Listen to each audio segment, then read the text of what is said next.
घटना आहे. लग्नासाठी आलेल्या बहिणीला विष देऊन मारलं भावानंच. गावात लग्नाचं वातावरण होतं, बँड वाजत होते, सगळीकडं हसू आणि आनंद होता. पण या आनंदाच्या सावलीत एक असा गुन्हा घडला, ज्यामुळे सगळं गाव हादरून गेलं.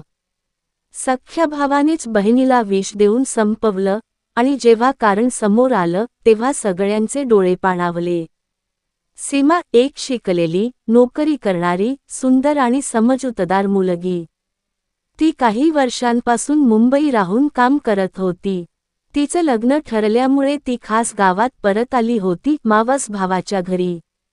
तिच्या भावाचं नाव संदीप. वडिलांनी शेती केली, संदीप त्यातच अडकला. शिक्षण तसं विशेष नव्हतं, पण घर चालत होतं. सीमा परत आली, आनंदात होती, पण संदीपच्या चेहऱ्यावर मात्र हसू नव्हतं. तो कायम कुठल्या तरी विचारात गढलेला होता. सीमा घरातल्या कामात, लग्नाच्या तयारीत बिझी होती. पण संदीपचं वागणं अजब होतं. तो तिला न बोलता टाळू लागला. ती आईला विचारते, आई, संदीप दादा ठीक आहे ना? मला बोलत पण नाही तो. आई फक्त हसून मोकळी होते, लग्नाचं टेन्शन असेल ग. लग्नाच्या आदल्या रात्री नीताने संदीपसोबत बोलायचं ठरवलं. ती त्याच्या खोलीत जाते. सीमा, दादा, काही चुकलं का माझं? संदीप थंडपणे, तू मोठी झालीस, मोठ्या शहरात गेलीस, आता आम्हाला लाज वाटते तुझा अभिमान बाळगायला. सीमा, काय सांगतोस तू? मी घरासाठीच काम करते. संदीप, म्हणूनच तर सगळ्यांसमोर तूच नायक झाली आहेस आणि आम्ही काहीही नाही. सीमा हादरते. दुसऱ्या दिवशी सकाळी सीमा चहा पीत असते. काही वेळातच तिची तब्येत खराब होते, उलट्या, श्वास घ्यायला त्रास. घरात एकच गोंधळ उडतो. तिला रुग्णालयात नेतात, पण उशीर झालेला असतो. डॉक्टर सांगतात ही विषबाधा आहे.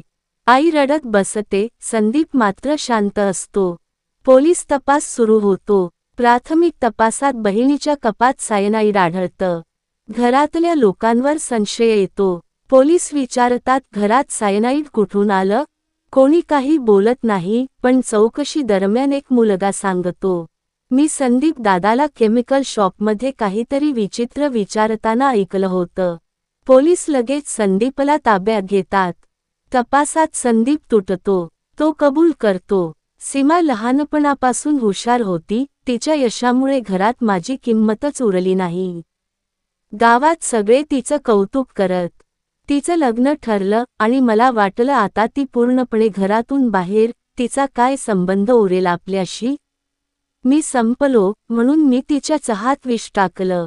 संदीप अटकेत जातो. आई वडिलांची अवस्था पाहवत नाही. एक शिक्षित, सुसंस्कृत बहीण एका छोट्याशा ईर्षेचा बळी ठरते.